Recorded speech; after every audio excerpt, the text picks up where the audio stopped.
मो ना है दिलीप कुमार सेठी मु हरप्रिया पूजा कमिटी संपादक अटे। आंभ मौलपाड़ ग्राम में 10टी मेढ़ बहुत धूमधाम रे दीर्घ 100 वर्ष ऊर्ध्व है आरंभ होंतु आंभर हरप्रिया पूजा कमिटी दीर्घ 25 वर्ष आम ही कर माँ आशीर्वाद समस्त थाऊ। आंभ ग्राम 8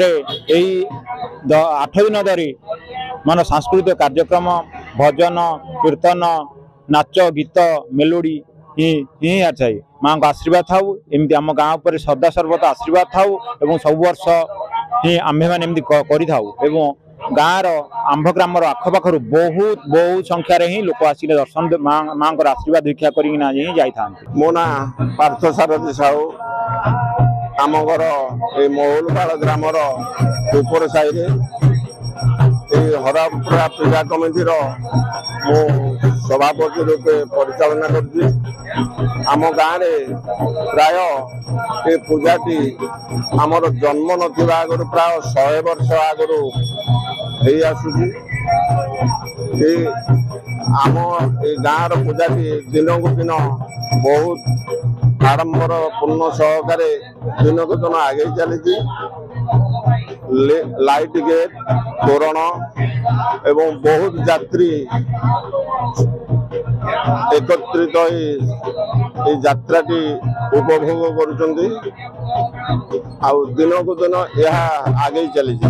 मो शत्रुघ्न साहू आम चषा साई मो जड़े महालक्ष्मी पूजा अनुष्ठान मेम्बर आमर 22 घर नहीं आम चषा साई पूजा अनुष्ठान आज को 100 वर्ष अनुष्ठित हो जाइए।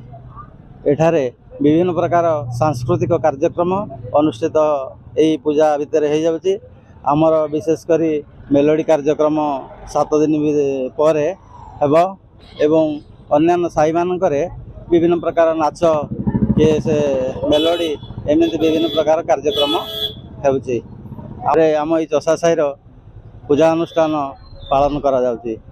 विशेषकर आज को 15-20 दिन पूर्वर सबू कार्यक्रम रे पिला माने सहयोग रे यही पूजा अनुष्ठान रे आज एते माने चली।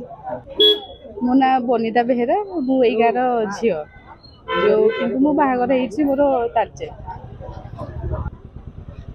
आउ प्रति वर्ष तो आमर ये बहुत धूमधाम रे हुए जमती आपण जानछन ढेंकानाल हुए सेटा महुलपाड़ ग्राम रे भी जो दीर्घ 35 वर्ष होलानी आमर ये पूजा अनुष्ठान हुए। तो सबु आडू सबु लोक भी आसते ये बुलिया माने ये करिया सांस्कृतिक कार्यक्रम भी हुए आमर आउ आसिक बहुत खुशी लगे सब वर्ष आम आसू आप देखुवे केते प्रकार तोरण लगी लाइट लगी आम ग्राम समस्त आसतु।